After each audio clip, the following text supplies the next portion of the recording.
I guess we're back down by the pond. So remember, I'm just working baby steps with this dog. You know, what you do want to see. Falconer! Good boy. Falconer!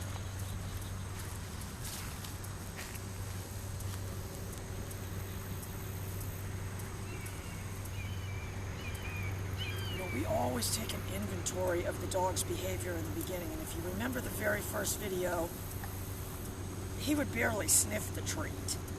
Oh, but that's what you're looking for. You're looking for building it up. And really, I mean, at this point, I'm just looking to help the dog understand. And you guys are going to see, I'm going to get this dog built up if it's the last thing I do. But what we like to see, honestly, you know, if we get one in here and, you know, it starts gobbling down the treats, where the people say, oh yeah, it loves treats, even though remember that lady said that about Gemma. Mm-hmm. Gemma wouldn't eat the treats, but that all changed. So again, I'm not going to, you know, if I could just get him readily accepting the treats, I don't want to make it too conditional in the beginning because, again, I shoot myself in the foot.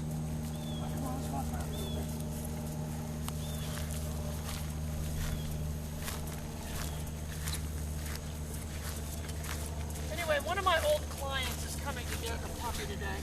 You guys go way back on the videos. There was a boxer called Maggie. She already died. Boxer's a very unhealthy dog. All right, he's got his back to me. Falconer! Good boy. Oh, look at him go. She said very sarcastically. But again,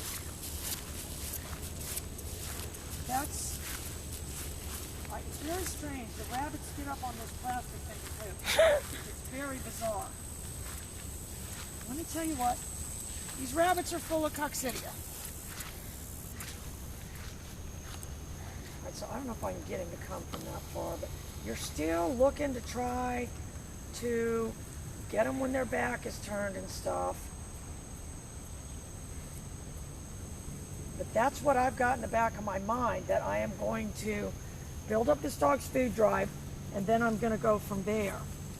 Not that I'm just going to give up and not use food, because I know that the dog is a very hungry dog, because he just gulps his food down. Falconer! Falconer! I'm over here, Falky. Falconer! Good boy. Good boy. Oh, good boy. That was a big progress right there. Just trotted. Instead of walk slowly. That's where you've got to start. And we'll look back on this, because this is my dog. I don't know if I would eventually place this dog, but I love this dog. I told Nina, I'm looking for another Great Dane, and then this is what she does.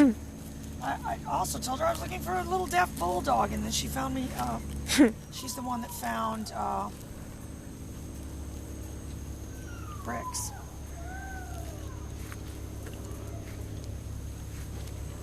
So I'm intermittently just giving him food, but you can see what that caused.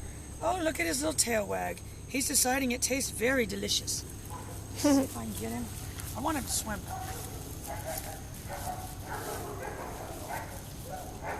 Falconer! Good boy! Good boy! So to me, that's where you've got to go. You do have to be careful though, because I don't know if you guys remember Tosca, the deaf one. That thing would run at you, it would be terrifying. She was way bigger than him. She was probably 40 pounds bigger than him. And she'd come at you at a dead run. It was terrifying.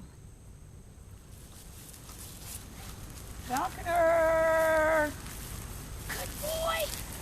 Good boy! Progress. I specifically cooked this chicken this morning though because he's a very hungry dog. Falconer! Good boy! Good boy! Good boy! You can see what's happening. It's subtle, but he's turning that same way every time. He's turning to the right, and some of them will have a tendency to turn to the right or turn to the left, even though the collar is in a fairly neutral location. I'm only going to do it when his back is turned.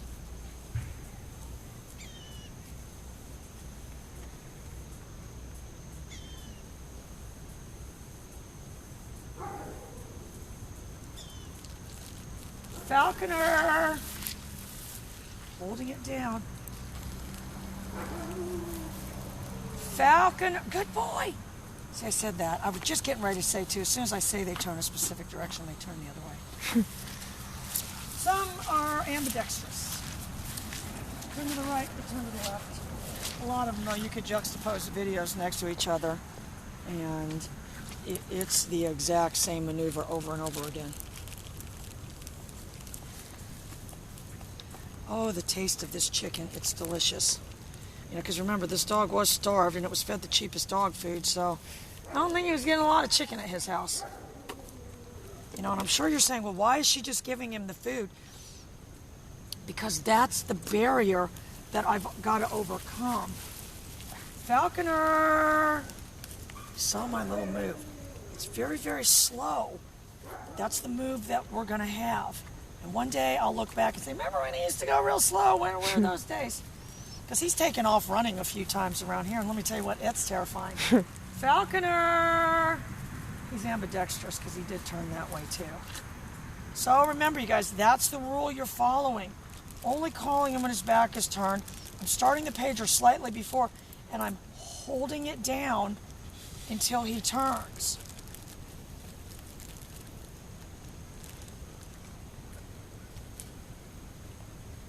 So we're going to have to put that on the shopping list to go get some more chicken.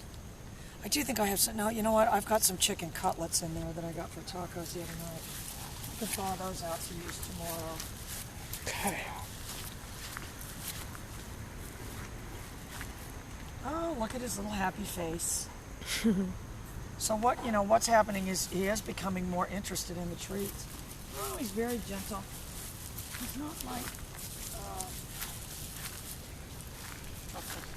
So I'm going to let him get away. Falconer! Holding it down, holding it down. Falconer! There, I let it up right there. I kept holding it down, though. I kept holding it down. And remember, this dog was left intact and had even bred with this female that was with it. We're not even sure if that female was a sister or whatever. It's been spayed now, though, but so he's still very, if he smells where another male is peed and stuff. Not that I'm making excuses, but that's what he does. So at that point, if I would have let it up, and I think you've got 12 seconds on these. If I would have let it up, I would have sent the wrong signal. I don't know if I told you this. There was a giant dead fish down here. Giant. It's gone, but now I'm very paranoid. It was one of my big bass.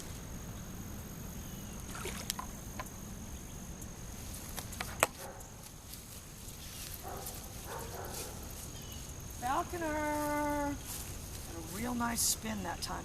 All right, guys, so we're working on it. I think you see improvements from yesterday, and that's all you've got to do. We took a tiny step up, tiny step, tiny step. Bye, you guys.